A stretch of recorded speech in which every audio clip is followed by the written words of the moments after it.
আসসালামু আলাইকুম দর্শক। আজকের সংবাদপত্রের শিরোনাম অনুষ্ঠানে আপনাদেরকে স্বাগতম। আজকে আমরা জানিয়ে দেব বাংলাদেশের জাতীয় পত্রিকাগুলোর প্রধান প্রধান শিরোনামগুলো। শুরুতেই আমরা জানিয়ে দেব বাংলাদেশ প্রতিদিনের প্রধান প্রধান শিরোনামগুলো। তলানিতে শিল্প উৎপাদন, কর্মসংস্থানে নিম্নগতি, জিডিপির প্রবৃদ্ধিতে প্রভাব, কমেছে রপ্তানি। আতঙ্ক বাড়িয়ে যাচ্ছে রিমাল, ঘূর্ণিঝড়ে ৭ নম্বর বিপদ সংকেত, ঝুঁকিতে উপকূলীয় জেলা। অস্ত্র চোরাকারবার রুট বন্ধ করেছি, প্রধানমন্ত্রী। ভোটের হার নিয়ে উদ্বেগ, ওসি প্রত্যাহার, তলব ৩ চেয়ারম্যান প্রার্থীকে। ইসরায়েলের উপর নিষেধাজ্ঞার আহ্বান জাতিসংঘ বিশেষজ্ঞের। রাফায় ইসরায়েলের দফায় দফায় বিমান হামলা, আইসিজের নির্দেশ উপেক্ষা। বিশ্বকাপের শুরুতেই ফিরছেন তাসকিন। মুস্তাফিজুর রহমান ৬ উইকেট নিয়ে রেকর্ড। এবার জানিয়ে দিব কালের কণ্ঠের প্রধান প্রধান শিরোনামগুলো।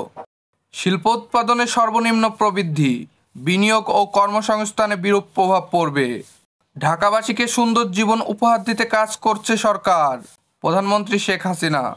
ঘূর্ণিঝড় রিমাল আঘাত আনতে পারে দুপুরের পর, বন্দরে ৬ ও ৭ নং বিপদ সংকেত, সকালে জারি হতে পারে ১০ নম্বর মহাবিপদ সংকেত। বেনজিরের সম্পদ জব্দের আদেশ কার্যকরের দুদক, সরকারের সিংহাসন তছনছ হয়ে যাবে, রুহুল কবির রিজভী। আইসিজির নির্দেশ উপেক্ষা, রাফাসহ গাজায় তুমুল হামলা ইসরায়েলের। রুশ সীমান্তে ড্রোন প্রাচীর, বানাবে ৬ ন্যাটো দেশ। মুস্তাফিজের রেকর্ডে স্বস্তির জয়, ১০ রানে ৬ উইকেট। এবার জানিয়ে দেব দৈনিক ইত্তেফাকের প্রধান প্রধান শিরোনামগুলো। স্বর্ণ চোরাচালান নিয়ে সীমান্তে খুনাখুনি, বিচার হয়নি একটি ঘটনারও। রেমালের আঘাত আজ রাতে, সরাসরি ঘূর্ণিঝড়ের ঝুঁকিতে ৯ জেলা। ষষ্ঠ দফার ভোটেও পশ্চিমবঙ্গে অশান্তি, নিহত ১। আইসিজিকে তোয়াক্কা করছে না ইসরায়েল, হামলা চালিয়ে গাজায় ৪৬ জনকে হত্যা। শিগগিরই মার্কিন কংগ্রেসে ভাষণ দেবেন নেতানিয়াহু। আর্মেনিয়া সীমান্তে ৪ গ্রাম নিয়ন্ত্রণে নিল আজারবাইজান, প্রতিবাদে বিক্ষোভ আর্মেনীয়রা। খার্কিভের যুদ্ধ পরিস্থিতি ইউক্রেনীয় সেনাদের নিয়ন্ত্রণে, জেলেনস্কি। আশঙ্কাজনকভাবে ঋণ নির্ভরতা বাড়ছে, ওয়াহিউদ্দিন আহমেদ। নতুন মেগা প্রকল্প নেওয়ার ক্ষেত্রে আরও সতর্ক থাকার পরামর্শ। খেলোয়াড়রা চাপ একটু বেশি নিচ্ছে, আকরাম খান। এবার জানিয়ে দেব সমকালের প্রধান প্রধান শিরোনামগুলো।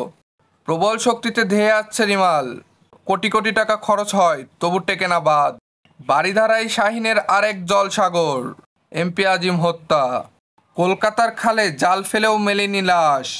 ওয়াহিদ উদ্দিন মাহমুদ বললেন, ডিসি ইউএনও এর নতুন গাড়ি রাষ্ট্রীয় অর্থের অপচয়, ৮০% বিত্তবান কর ফাঁকি দিচ্ছেন।